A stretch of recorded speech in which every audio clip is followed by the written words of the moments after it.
Hello students आपको जब मुझे कही सिलेक्टेड लॉन्ग क्वेश्चन गुड़ा ओनली आम आलोचना करवा जोड़ा कि एग्जाम रे पड़ो से लॉन्ग क्वेश्चन आम आलोचना करवा। तो देखो गोटे लॉन्ग क्वेश्चन रही नारी आंदोलन इंपोर्टेंट वर्ष में अच्छी नारी आंदोलन स्वरूप भित्ति विकास सफलता आलोचना कर। तो देखो नारी आंदोलन कौन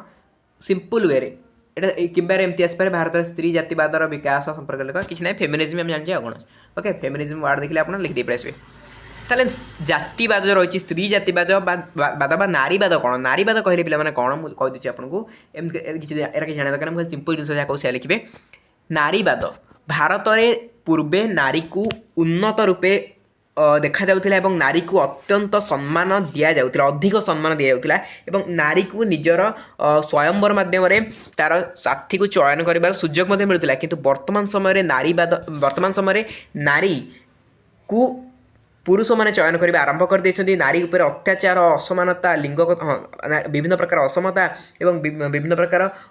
हिंसा क्रोध इत्यादि नारीर जीवन को दुर्विषह कर पकई। तेणु नारी मैंने वर्तमान समय स्वाधीनता पाइबा आशारे नारी माने विभिन्न प्रकार आंदोलन नेतृत्व नहीं विभिन्न प्रकार आंदोलन साहाय्य नहीं आम नारीवाद कही था बुझे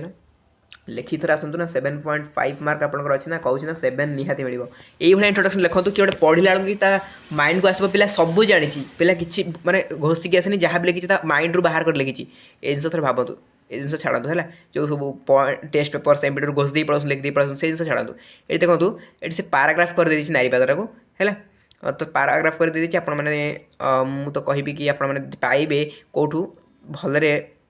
सेटा लिखे ए नारीवाद पॉइंट करके लिखे बेस्ट हम। तो जब भी पारे से पाराग्राफ को पॉइंट बाहर करदे है से पाराग्राफ पॉइंट बाहर करदे। तो विभिन्न प्रकार नारीवाद गुड़ाक नारीवाद दिखाई मुझे एत डिटेल कहूनी इंट्रोडक्शन कहली भितर टिके खाली कहीदे है। तो नारीवाद कौन कौन सब होता है सब जिन पॉइंट करदे है यदि पारे कौट पॉइंट निहत भाव करेंगे मुझे तो पॉइंट कर ना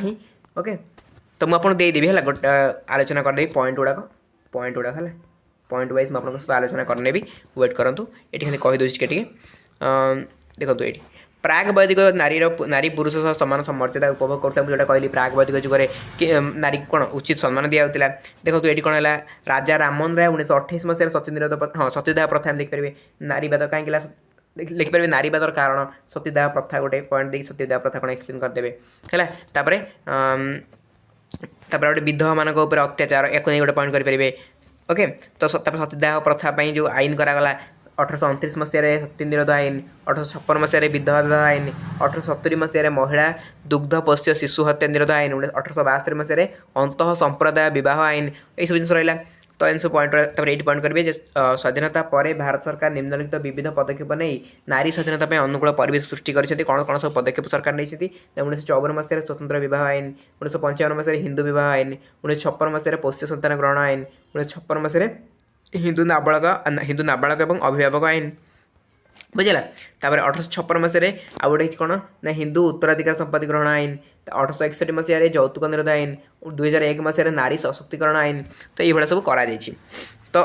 तापर एक्सप्लेन करदे भारत में 19 शताब्दी संस्कारवादी आंदोलन 2003 मसीहा तमिलनाडु में जयललिता नारीर स्थिति को जाहिर कर प्रयास अत्यंत अधिकांश क्षेत्र में व्यापक नारी अंशग्रहण अनुपस्थित देखा मिलता है। तो ये सब से पाराग्राफ कर देती आपमती किसी पॉइंट मझे रखुवे है तापर पाराग्राफ करते सब पाराग्राफ करदेनि है सब पाराग्राफ कले भल लगे लंग क्वेश्चन लिखा जाए सेमती लिखाई नपर ये पॉइंट कले देखो ये तो लिखे से पाराग्राफ कर पॉइंट कला देखो भारत में नारी आंदोलन सम्मुखें मुख्य विषय कार्यक्षेत्र है सब पॉइंट दिखाई देखो एमती पॉइंट करदे जनसंख्यार नारी अनुपात ह्रास जो नारी भ्रूण हत्या निरोध पर आईनगत व्यवस्था सह सामाजिक सचेतनशीलता सृष्टि विभिन्न कार्यक्रम ग्रहण करने आवश्यक एम सब पॉइंट देखे ये पॉइंट लिखे मुझे पीडीएफ को टेलीग्राम में शेयर कर देती आप देखने है पॉइंट कर सारापर लास्ट को ये कन्क्लूजन रहा कौन ना 1980 ରୁ 1990 मसीह संगठित विभिन्न नारी आंदोलन नारीर सामाजिक और आर्थिक निरापत्ता उपर गुरुत्व देउथिला। यह सती धर्षण यौतुक निर्यातना बधू हत्या नारी भ्रूण हत्या संपत्तिगत अधिकार प्राप्ति निजुक्ति क्षेत्र में समानता आदि विविध विषय उपर आधारित थिला। सरकार विभिन्न आईन प्रणयन और जातीय महिला आयोग और राज्य महिला आयोग स्थापन द्वारा विभिन्न महिला स्वार्थ व्यवस्था को स्वीकृति प्रदान करी कार्यकारी करुछन्ति एमती लिखि पारे महिला मानकु लास्ट एमती लिखि पारे महिला मानकु अत्यधिक मात्रा गुरुत्व दिया आवश्यक कारण महिला मानकर गुरुत्वटा आम समाज में केते अधिक ताहा प्रत्येक पुरुष जानती और प्रत्येक व्यक्ति यह जानती ମହିଳାମାନଙ୍କ ବିନା ସଂସାର ଆଗକୁ ବଢ଼ିପାରିବନି, ମହିଳାମାନଙ୍କ ବିନା ଏ ସୃଷ୍ଟି ନଷ୍ଟ ହୋଇଯିବ ଏବଂ ମହିଳାମାନେ ବର୍ତ୍ତମାନ ସମୟରେ ଆଉ ପଛୁଆ ହୋଇନାହାନ୍ତି, ପୁରୁଷମାନଙ୍କ ସହିତ ସେମାନେ ସମକକ୍ଷ ହୋଇ ଆଗକୁ ବଢ଼ିବାରେ ଲାଗିଛନ୍ତି। ତେଣୁ ସେମାନଙ୍କୁ ଉଚିତ ସମ୍ମାନ ଦିଆଯିବା ଦରକାର। ନାରୀବାଦ ଏହିସବୁ ଯଦି ମହିଳାମାନଙ୍କୁ ଉଚିତ ସମ୍ମାନ ଦିଆଯାଏ, ଯଦି ମହିଳାମାନଙ୍କୁ କ'ଣ ମାନେ ଯେଉଁଟାକି ଆପଣଙ୍କର ଅଛି ଅଧିକ ଗୁରୁତ୍ୱ ଦିଆଯାଏ, ତେବେ ନାରୀବାଦ